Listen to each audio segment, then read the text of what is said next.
It's good to have you back. And I think we've got some business to attend. Do you remember how to do this? Okay, you go. Let's see. Get ready, Pickle. Oh, yeah, I got him on it. I'm Greg Tepper. That's Greg Powers. This is This Week in Crootin. How's the volume there?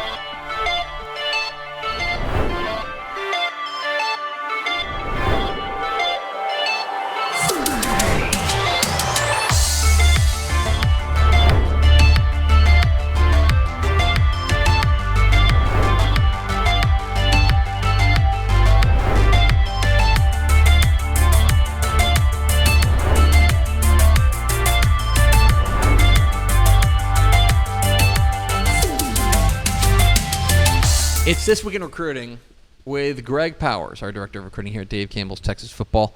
Follow him on Twitter at GPowersScout. See his fine work at TexasFootball.com/recruiting. And, of course, this is brought to you by our good chicken friends, Chicken Express. Chicken Express, this year, resolved to eat more Chicken Express. Yeah, if you haven't eaten Chicken Express in 2025, what are you really You're behind. doing? You're behind. Like, your daily recommended allowance of Chicken Express is too low. We got Chicken Express on New Year's Eve to celebrate the end of a good year. Mm-hmm. That is a good year. Me, Mallory, and Brian went and got Chicken Express. Dang. It was awesome. Yeah, see, my wife and I did Chinese food because we always do Chinese food, and solid. now, like, I got out New Year's.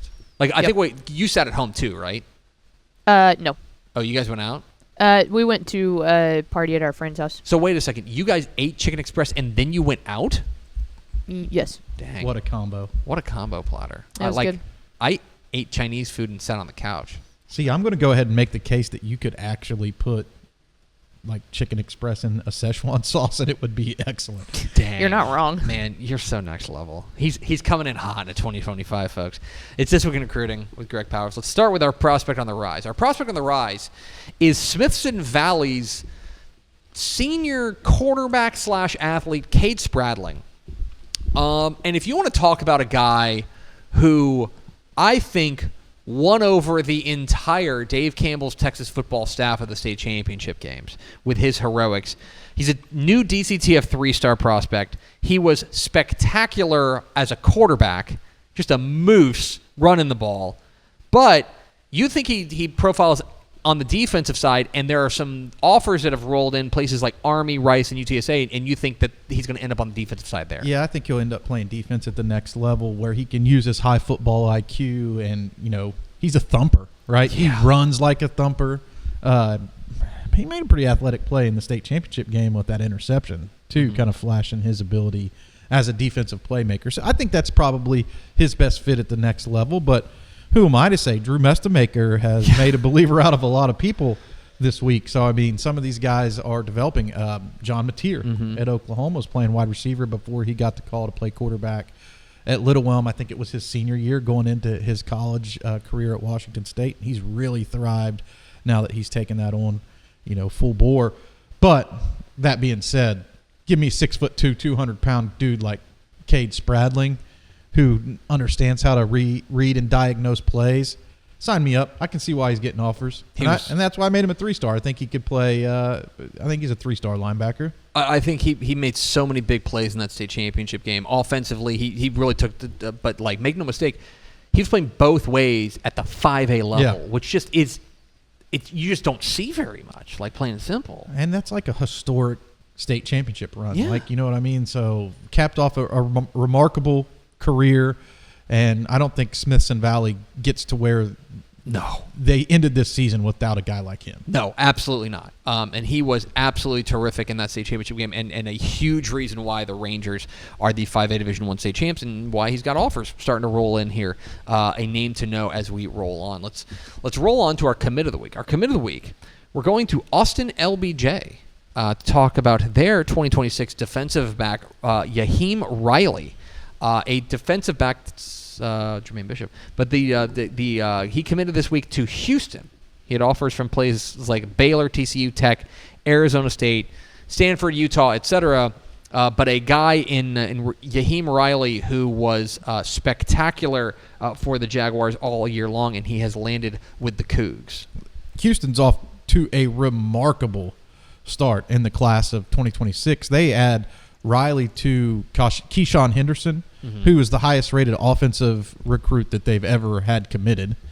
And I think Riley is going to be one of these guys at 6 foot, 180 pounds. He's a guy who plays corner. He plays safety. He can play really anywhere in the secondary for Austin LBJ because he has size, 6 foot, 180. He could play. I mean, he's a thumper when need be, but he also shows off some tremendous ball skills when he gets a chance to lock down guys on that island. I saw him at the state championship game with my own two eyes, and even when he wasn't able to put his hands on people, he had a dominating performance because he's quick to the ball. He shows tremendous range. Reminds me a little bit of Caden Stearns in that regard. I was kind of surprised when writing about Riley. One, I haven't rated him yet, and neither is anybody else.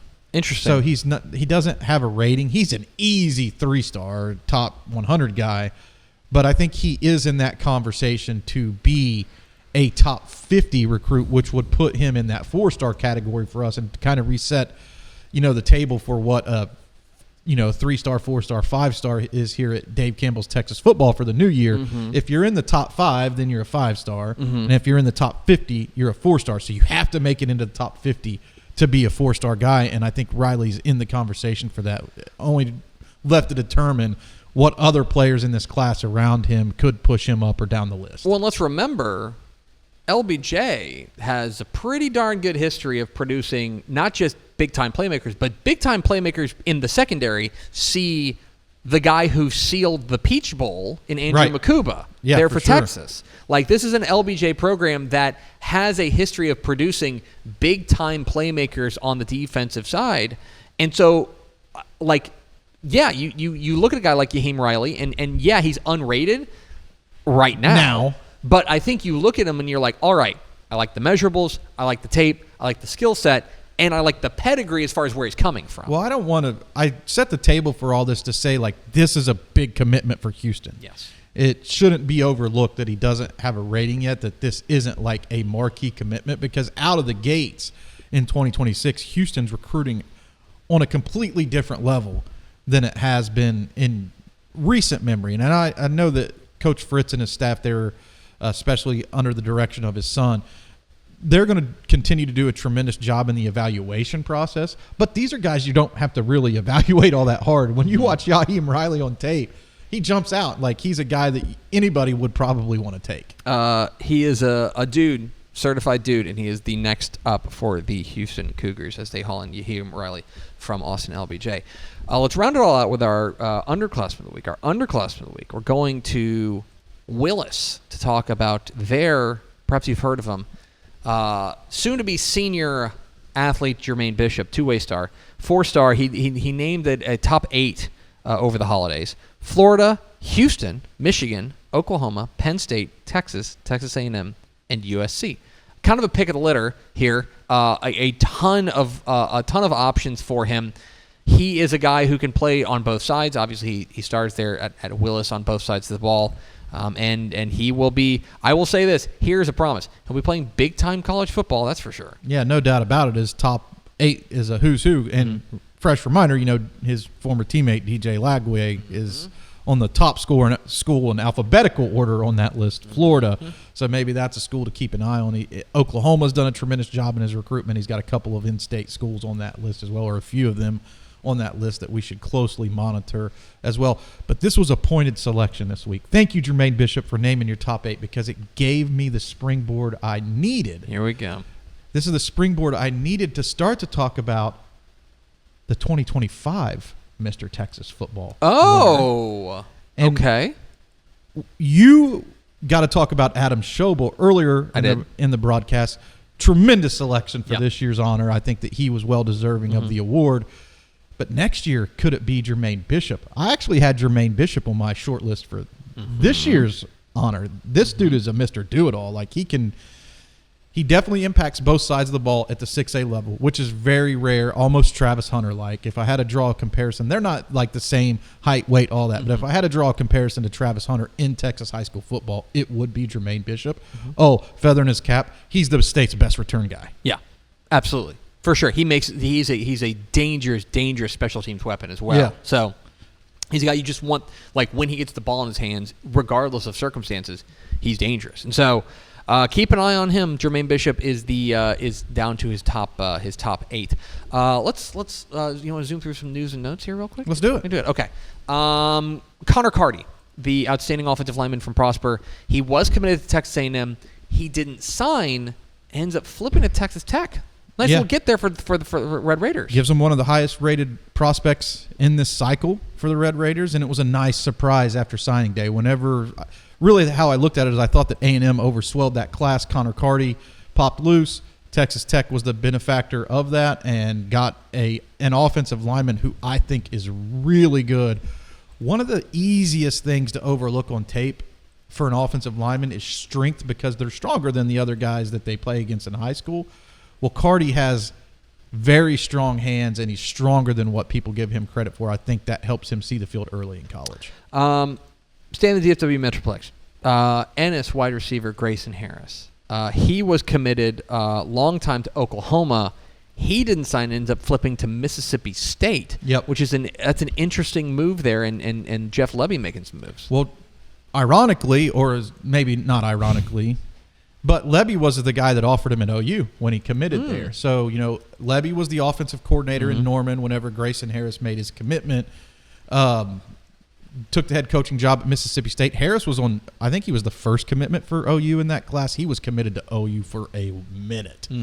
But luckily for him, had that pre-existing relationship with Levy, and I think Mississippi State and that offense there is a good fit for him. To me, Harris is one of the most overlooked guys in this class. That dude can ball. From the time he stepped on the field at Ennis as a freshman till the time he left as a senior, he was the best player on the field for them. I felt like they had guys come and go that went to college, but Harris always stands out.